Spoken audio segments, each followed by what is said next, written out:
Hi friends, welcome to government jobs portal.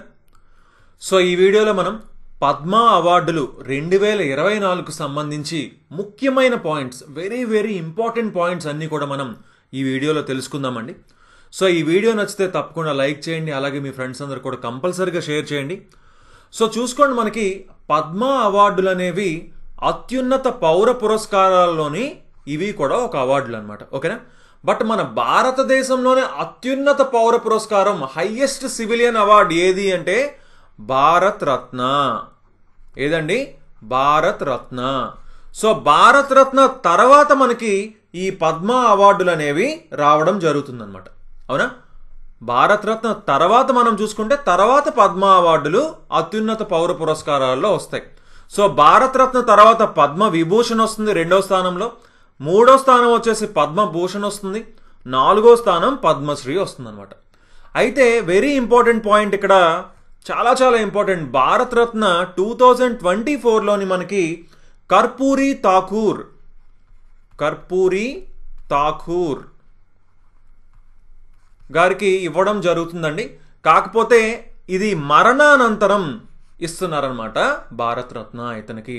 ఇతను ఎవరు అంటే బీహార్ యొక్క మాజీ ముఖ్యమంత్రి, former chief minister of Bihar Karpoori Thakur. Okay, so మరణానంతరం ఇస్తున్నారు భారత్ రత్న 2024లోని. ఓకే, ఇది వెరీ ఇంపార్టెంట్ బిట్, ఖచ్చితంగా ఎగ్జామ్లో వచ్చే ఛాన్సెస్ ఉన్నాయి.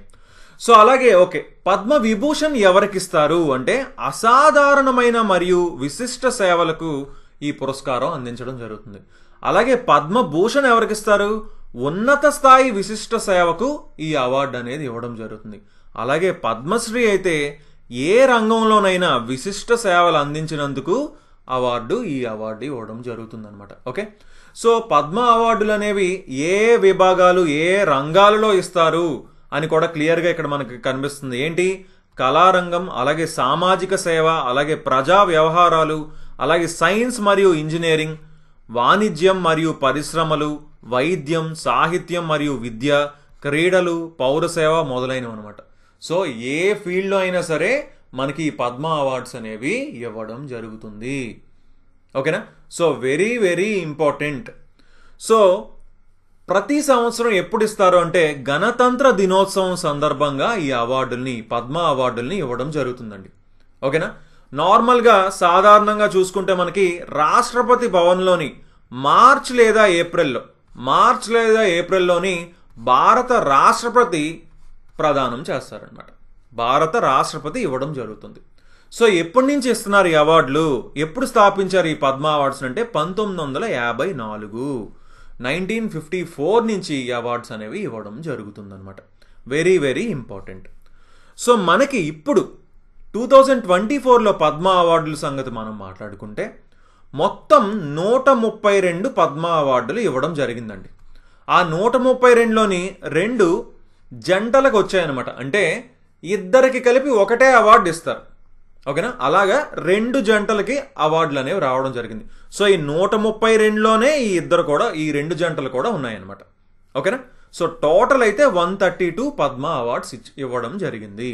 సో ఆ 132 పద్మ అవార్డుల్లో 5 పద్మ విభూషణ్, 17 పద్మభూషణ్, అలాగే 110 పద్మశ్రీ అవార్డులు అనేవి ఉన్నాయన్నమాట.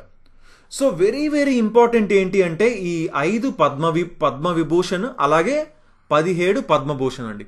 ఈ 110 పద్మశ్రీ అవార్డులు మనం చదవగలమా అంటే 110 ఉన్నాయి. మనకి ఎగ్జామ్లోని మోస్ట్లీ అడగరు.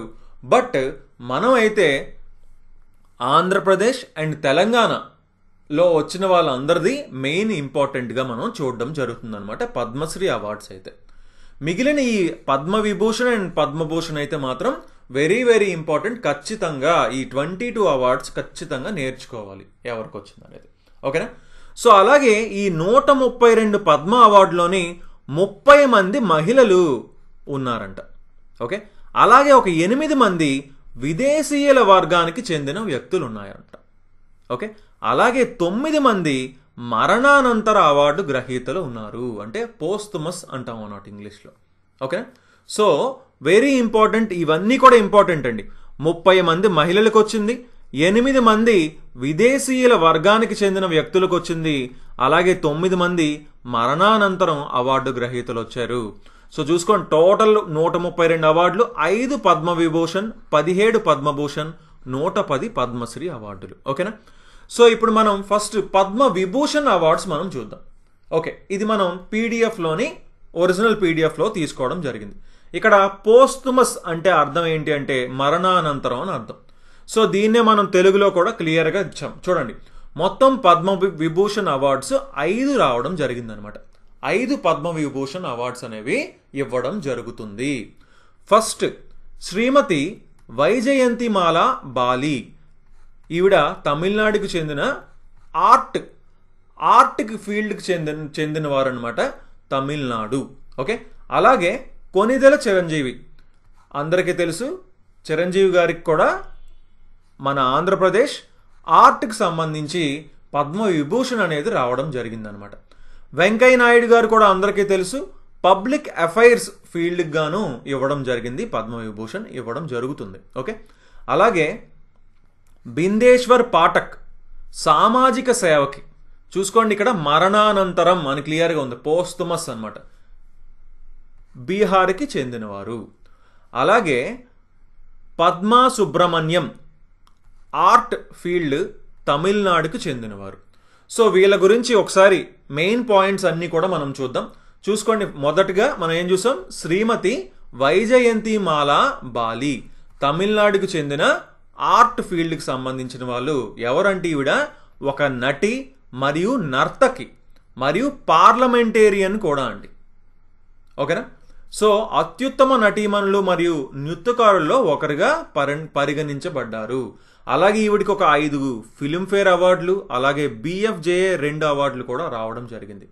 సో సింపుల్గా చెప్పాలంటే ఒక యాక్ట్రెస్, అలాగే ఒక డాన్సర్ కూడా, అండ్ ఒక పార్లమెంటేరియన్ కూడా అని కూడా క్లియర్గా మెన్షన్ చేశారు. తమిళనాడు వెరీ ఇంపార్టెంట్, ఏ స్టేట్కి సంబంధించిన వాళ్ళు అనేది కూడా ఇంపార్టెంట్. ఓకేనా? So art field. ఓకేనా? సో నెక్స్ట్ చూసుకుంటే కొనిదెల చిరంజీవి, అందరికీ తెలుసు మనకి, ఆంధ్రప్రదేశ్ ఆర్ట్. ఎవరు, చిరంజీవి గారి గురించి మనం ఇంట్రడక్షన్ అవసరం లేదు కదండి, అందరికీ కంపల్సరీగా తెలిసే ఉంటుంది. Okay, so next Venkaiah Naidu గారి గురించి కూడా అందరికీ తెలిసే ఉంటుంది, పబ్లిక్ అఫైర్స్కి ఫీల్డ్లోని ఇచ్చారు. ఇది ఇంపార్టెంట్, 13వ రాష్ట్రపతి అనమాట, 13వ రాష్ట్రపతి. ఓకేనా, భారతదేశానికి. సో నెక్స్ట్ చూసుకుంటే బిందేశ్వర్ పాఠక్, ఇతను బీహార్కి చెందిన వ్యక్తి, సామాజిక సేవకి ఇవ్వడం జరిగిందనమాట. చూసుకోండి, మరణానంతరం పోస్టుమస్ అవార్డు అనమాట ఇది. ఓకేనా? సో ఇతను ఒక భారతీయ సామాజిక శాస్త్రవేత్త మరియు సామాజిక వ్యవస్థాపకుడు. ఇతను సులభ్ ఇంటర్నేషనల్ అనే ఒక సంస్థని స్థాపించడం జరిగిందనమాట. ఇతనే వ్యవస్థాపకుడు అనమాట.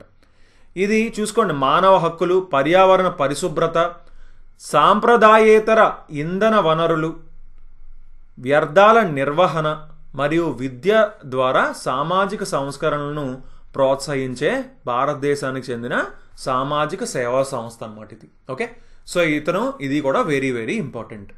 సో నెక్స్ట్ చూసుకుంటే శ్రీమతి పద్మా సుబ్రహ్మణ్యం, తమిళనాడుకు చెందిన ఈవిడ ఎవరంటే భరతనాట్యం నర్తకి, వెరీ ఇంపార్టెంట్. అలాగే ఈమె రీసెర్చ్ స్కాలర్ మరియు కొరియోగ్రాఫర్ మరియు టీచర్ మరియు ఇండాలజిస్ట్ మరియు రచయిత్రి కూడా అనమాట. వెరీ ఇంపార్టెంట్, భరతనాట్యం నర్తకి, తమిళనాడుకు సంబంధించిన ఆవిడ ఆర్ట్ ఫీల్డ్కు గాను పద్మవిభూషణ్ని అందుకోవడం జరుగుతుందన్నమాట. సో నెక్స్ట్ ఇప్పుడు 5 పద్మవిభూషణ్ అయిపోయారు కదండి, పద్మభూషణ్ ఈ 17 మెంబర్స్ కూడా very very important, very very important అనమాట లిస్ట్. సో దీన్ని కూడా మనం తెలుగులోకి మార్చడం జరిగింది. మొదటిగా చూసుకుంటే ఎం ఫాతిమా బీవి. చూసుకోండి, ఇక్కడ నేను డేట్స్ వేసాను అంటే అర్థం ఏంటంటే మరణానంతరం ఇస్తున్నారు అని అర్థం. చూసుకోండి, క్లియర్గా ఉంది కదా, ఇక్కడ మరణించిన డేట్ కూడా ఇక్కడ క్లియర్గా ఉంది.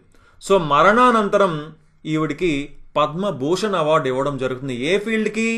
పబ్లిక్ అఫైర్స్లోని. ఈవిడ కేరళకి సంబంధించిన వ్యక్తి. సో ఈవిడి గురించి మనం మాట్లాడుకుంటే భారతదేశ సుప్రీంకోర్టు న్యాయమూర్తి అనమాట. అయితే వెరీ ఇంపార్టెంట్ బిట్ ఏంటి అంటే భారత సుప్రీంకోర్టులో భాగమైన మొదటి మహిళా న్యాయమూర్తి ఈవిడ. వెరీ వెరీ ఇంపార్టెంట్ బిట్ ఇది. ఓకేనా? సో నెక్స్ట్ శ్రీ హర్మోస్జీ ఎన్ కామా దేనికి ఇవ్వడం జరిగిందంటే, ఏ ఫీల్డ్ అంటే సాహిత్యం మరియు విద్య, జర్నలిజం. ఓకే, ఇతను మహారాష్ట్రకి సంబంధించిన అతను. ఇతను ఒక ముంబై సమాచార్కి డైరెక్టర్ అనమాట. ముంబై సమాచార్కి డైరెక్టర్. ఓకే, సో నెక్స్ట్ చూసుకుంటే మిథున్ చక్రవర్తి ఆర్ట్ ఫీల్డ్కి ఇచ్చారు. పశ్చిమ బెంగాల్కి సంబంధించిన వ్యక్తి. ఇతను ఒక నటుడు మరియు నిర్మాత మరియు రాజకీయ నాయకుడు కూడా. ఓకేనా? మెయిన్గా ఇతను హిందీ మరియు బెంగాలీ భాష చిత్రాల్లోనే పనిచేశారనమాట. సో నెక్స్ట్ చూసుకుంటే డాక్టర్ సీతారాం జిందాల్, పేరులోనే ఉంది కదా జిందాల్, వాణిజ్యం మరియు పరిశ్రమ ఫీల్డ్కి ఇచ్చారు. కర్ణాటకకి సంబంధించిన వ్యక్తి.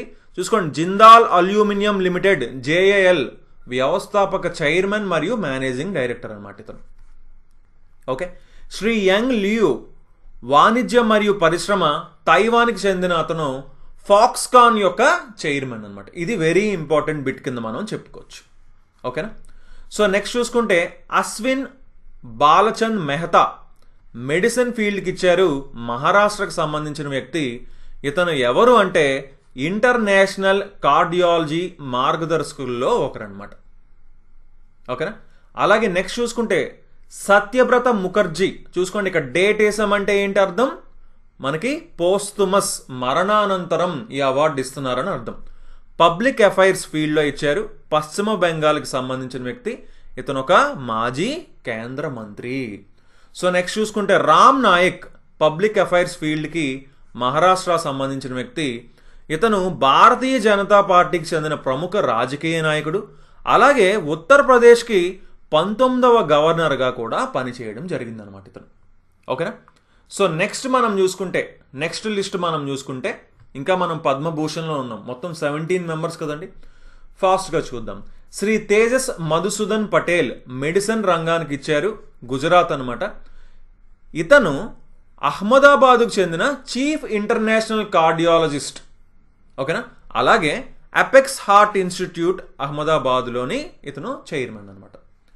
సో అలాగే నెక్స్ట్ చూసుకుంటే శ్రీ ఓలంచేరి రాజగోపాల్ పబ్లిక్ అఫైర్స్ ఇచ్చారు. ఇతను కేరళకు సంబంధించిన వ్యక్తి. కేరళ నుండి భారతీయ జనతా పార్టీ యొక్క ప్రధాన నాయకుల్లో ఒకరనమాట ఇతను రక్షణ, పార్లమెంటరీ వ్యవహారాలు, పట్టణాభివృద్ధి, చట్టం, న్యాయము మరియు రైల్వేలతో సహా వివిధ మంత్రిత్వ శాఖలను ఇతను నిర్వహించడం జరిగింది. ఓకే, సో నెక్స్ట్ చూసుకుంటే దత్తాత్రేయ అంబదాస్ మయాలో. ఇతన్నే యాక్చువల్లీ శ్రీ రాజ్ దత్ అని కూడా అంటారు. ఆర్ట్ ఫీల్డ్కి ఇచ్చారు. మహారాష్ట్రకు సంబంధించిన వ్యక్తి. ఇతను ఒక ప్రముఖ నటుడు మరియు దర్శకుడు కూడా. సో నెక్స్ట్ చూసుకుంటే టోగ్డాన్ రిన్ పోచే. చూసుకోండి, ఇక్కడ డేట్ వేసామంటే ఏంటి? మరణానంతరం ఇవ్వడం జరుగుతుందని. ఇతరులు అంటే మనకి అదర్ ఫీల్డ్ అని, ఆధ్యాత్మికత, స్పిరిచువలిజంకి ఇవ్వడం జరుగుతుంది. లదాఖ్ సంబంధించిన వ్యక్తి అనమాట. ఇతను ఎవరు అంటే 1943లో లదాఖ్కు టిబెటన్ బౌద్ధ మతానికి చెందిన డ్రికింగ్ కాగ్యూ వంశానికి నాయకుడు అనమాట. ఇతను నాయకుడిగా సింహాసనాన్ని అధిష్ఠించారు. అలాగే లదాఖ్లోని అన్ని టిబెటన్ బౌద్ధ వంశాలకు ప్రధాన లామాగా పనిచేశారంట. ఓకే, లామా తెలుసు కదండి. సో నెక్స్ట్ చూసుకుంటే శ్రీ ప్యారేలాల్ శర్మ ఆర్ట్ ఫీల్డ్కి ఇచ్చారు. మహారాష్ట్రకు సంబంధించిన వ్యక్తి, స్వరకర్త మరియు నటుడు అనమాట ఇతను. ఓకే, సో నెక్స్ట్ మనం చూసుకుంటే చంద్రేశ్వర్ ప్రసాద్ ఠాకూర్, సిపి ఠాకూర్ అంటారు. మెడిసిన్ రంగంలోని బీహార్కి సంబంధించిన వ్యక్తి. ఇతను ఒక మాజీ రాజ్యసభ సభ్యుడు. అలాగే భారత ప్రభుత్వంలో మాజీ మంత్రి మరియు వైద్యుడు కూడా. సో ఇతను చూసుకోండి, కాలా అజర్ అంటే బ్లాక్ ఫీవర్కి సంబంధించిన మందులని కనుగొనడంలో అతను చేసిన కృషికి ప్రసిద్ధి చెందాడు. సో అందుకే మెడిసిన్ రంగంలోని ఇచ్చారనమాట. ఓకే, సో నెక్స్ట్ చూసుకుంటే ఉషా ఊతప్ అయ్యర్ ఆర్ట్ అలాగే పశ్చిమ బెంగాల్కి సంబంధించిన ఆవిడ. భారతీయ పాప్, ఫిల్మ్ అలాగే జాజ్ మరియు ప్లేబ్యాక్ సింగర్ అనమాట. ఉషా ఊతప్ అందరికీ తెలిసే ఉంటుంది, సింగర్. విజయకాంత్ గారు అందరికీ తెలుసు కదండి, యాక్టర్, హీరో. అయితే రీసెంట్గానే మరణించడం జరిగింది. సో మరణానంతరం ఈ అవార్డు అనేది ఇస్తున్నారు. ఆర్ట్ తమిళనాడు, రాజకీయ నాయకుడు మరియు తమిళ సినిమాలో ప్రధాన పాత్రలో కనిపించిన నటుడు. సో నెక్స్ట్ చూసుకుంటే శ్రీ కుందన్ వ్యాస్ సాహిత్యం మరియు విద్యకు జర్నలిజానికి ఇచ్చారనమాట. మహారాష్ట్రకు సంబంధించిన వ్యక్తి. ఇతను జన్మభూమి గ్రూప్ ఆఫ్ న్యూస్ పేపర్స్ యొక్క చీఫ్ ఎడిటర్ అనమాట. ఓకే, సో దీంతో మనకి పద్మభూషణ్ అవార్డ్స్ కూడా మనకి కంప్లీట్ అయ్యాయి. అయితే ఇప్పుడు మనం తెలంగాణ ఇంకా పద్మశ్రీ మనకి చాలా ఎక్కువ అవార్డ్స్ ఉన్నాయండి. సో అవన్నీ అయితే మనం చూడలేం. సో ఎందుకంటే అవన్నీ ఇంపార్టెంట్ కూడా కాదు, అంత లిస్ట్ని ఎవరు గుర్తుపెట్టుకోలేరు. అంతే కొన్ని మాత్రం ఇంపార్టెంట్ అంటే మనకి ఇప్పుడు స్టేట్ ఎగ్జామ్స్కి సరిపడా మనం చూసుకుంటే తెలంగాణ అలాగే ఆంధ్రప్రదేశ్కి సంబంధించి ఎవరెవరికి ఏం అవార్డ్స్ వచ్చాయో ఒకసారి చూసేద్దాం ఫాస్ట్గా. తెలంగాణకి మొత్తం టోటల్ 5 అవార్డ్స్ వచ్చాయండి.